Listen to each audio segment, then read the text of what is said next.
playing Slayin.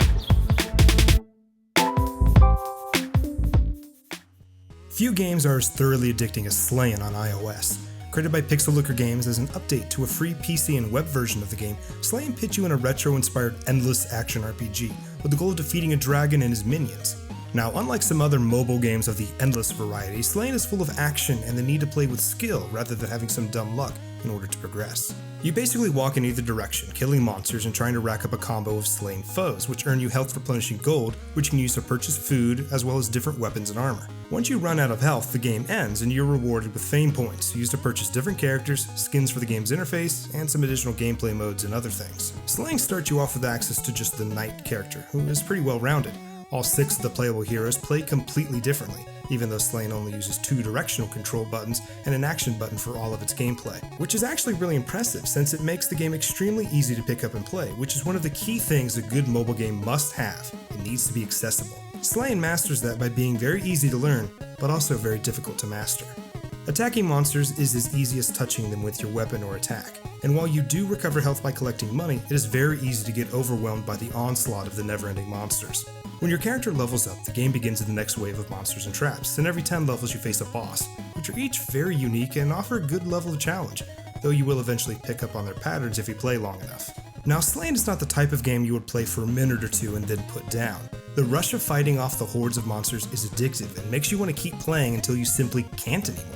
With so many different characters to choose from and all their different weapons, you can play Slayin a different way each time you pick it up, helping make the game far more enjoyable for those sick of the monotony of other endless-style mobile games. I'm a big fan of the ninja character since she can dash and jump attack to stay out of danger, as well as the knave who uses 2 weapons and though he never gets a longer sword, can rack up a lot of coins very quickly, which can make for some pretty unstoppable forces if you know what you're doing. Other characters like the archer and tamer are a lot harder to play. I'm personally not good with the archer at all, who dashes and fires arrows into the air to attack, and the tamer, though difficult to get used to, is a lot of fun since he can control almost every monster, each with a unique ability and their own health meter. The wizard is also a lot of fun since she can sling some pretty cool spells that wreck a lot of the monsters on the screen. You'll eventually find your own favorite character, I'm sure, but I can almost bet it won't be the knight, who just seems a little boring and drab in comparison to some of the others. But it probably won't be the archer either. I don't know, I'm just not very good with the guy. You'll eventually unlock the ability to continue after death by paying with some of your collected treasure, but doing so will reset your score and fame points. But once you've unlocked most of the content, the joy comes from seeing just how long you can last against the monsters, rather than how many points you can earn. At least that's how it was for me.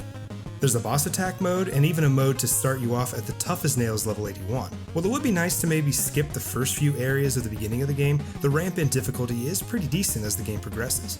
Nothing feels random, which helps prepare the player each time the game begins. Slayin is a game that's engulfed me for a while now, and while yes, you can throw money at the game via microtransactions to purchase fame points, this really only helps you unlock content faster.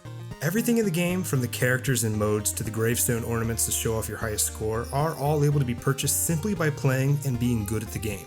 It may take you a while, but you are never forced into any sort of paywall, which is a very respectable decision on the creator's part. Slayin is a modern game for sure, but the retro look and wonderful soundtrack feel right at home with the mechanics.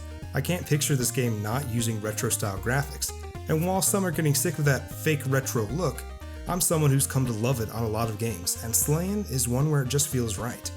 Slayin is honestly one of the best pick up and play experiences on mobile devices and has been for a very long time. I honestly think it's time you got out there and started Slayin.